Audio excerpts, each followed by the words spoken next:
என்னுடைய அன்பான அழகான எல்லா சப்ஸ்கிரைபர்ஸுக்கும் வணக்கம். இன்றைக்கி மார்னிங் ரொட்டீன் பார்த்துக்கலாம். ஸோ வெக்கேஷன் பிரமாணித்து நான் என்னோடய அம்மா வீட்டில் தான் இருக்கோம். ஸோ என் அம்மா வீட்டில் வீட்டுக்கு பின்னாடி பெரிய ஒரு கிணறு இருக்கும். மோஸ்ட்லி கேரளாவில் எல்லா வீட்டிலும் முன்னாடியோ பின்னாடியோ பெரிய கிணறு இருக்கும்.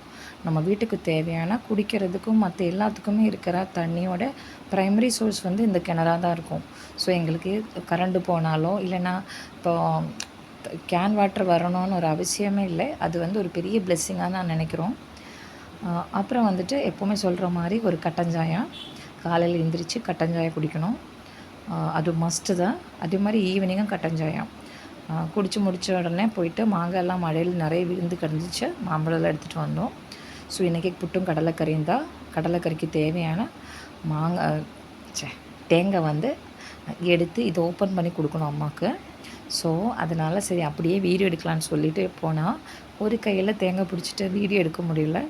அதனால் அடுத்ததுலேருந்து அந்த ஓப்பன் பண்ணி அந்த தேங்காய் எடுத்ததுக்கப்புறம் தான் என்ன ஷூட் பண்ணுவேன். இது வாங்கினதுக்கப்புறம் கொஞ்சம் ஈஸியாகிடுச்சு தேங்காய் ஓப்பன் பண்ணுறதுக்கு. ஆனால் எங்கள் அம்மா கை வச்சு தான் வாக்கத்தி வச்சு தான் பண்ணுவாங்க.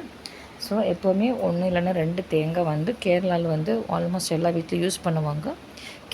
தேங்காய் பேஸ்டு கறி தான் இருக்கும் மோஸ்ட்லி. ஸோ இந்த தேங்காய் தண்ணியெல்லாம் நம்ம குடிக்கும். இன்றைக்கி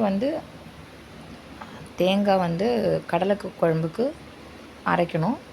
ஸோ அதனால் ஒரு போர்ஷன் குழம்புக்கு, ஒரு போர்ஷன் புட்டுக்கு எடுத்து மாற்றி வைக்கணும். ஸோ சின்ன வயசுலலாம் அரை கல்லில் தான் கல்லில் தான் அரைப்பாங்க. ஸோ இப்போ அதெல்லாம் நம்மளால் முடியாது. ஸோ மிக்சிக்கு மாற்றிட்டோம் எல்லாமே. ஸோ மிக்சி இருக்கனால அந்த வேலையெல்லாம் கொஞ்சம் ஃபாஸ்ட்டாகிடுச்சு.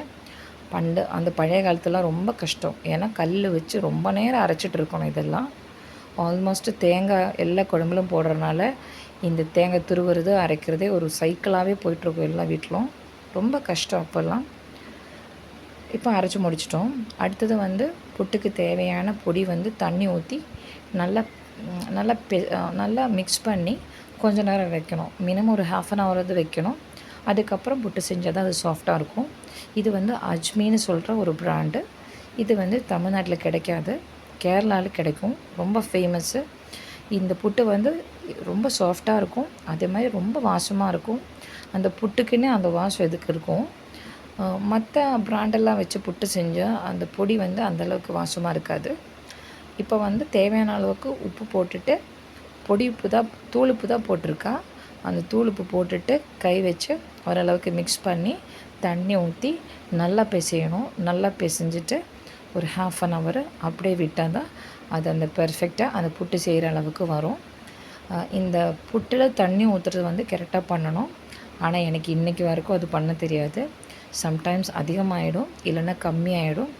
எப்படி ஆனாலும் புட்டு ப்ராப்பர் ஷேப்பிலும் வராது, டேஸ்ட்டிலும் வராது.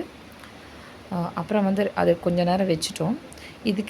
இதோட இடையில கடலைக்கறி செஞ்சு முடிச்சிட்டாமா. இந்த கடலைக்கறி புட்டு காம்பினேஷன் ரொம்ப டேஸ்ட்டாக இருக்கும். எங்கிட்ட நிறைய பேர் கேட்பாங்க, நீங்கள் எப்படி தான் இந்த புட்டு சாப்பிட்றேன்னு. அதெல்லாம் நம்மளுக்கு பழகி போச்சு. புட்டு கடலைக்கறி கூட சாப்பிடும், அப்பளம் கூட சாப்பிடும். அப்புறம் சின்ன காரமணி போல் பயிர் இருக்கும்ல, அது சேர்த்து சாப்பிடும். சிலர் மாம்பழம் வச்சு சாப்பிடும், பழம் வச்சு சாப்பிடும்.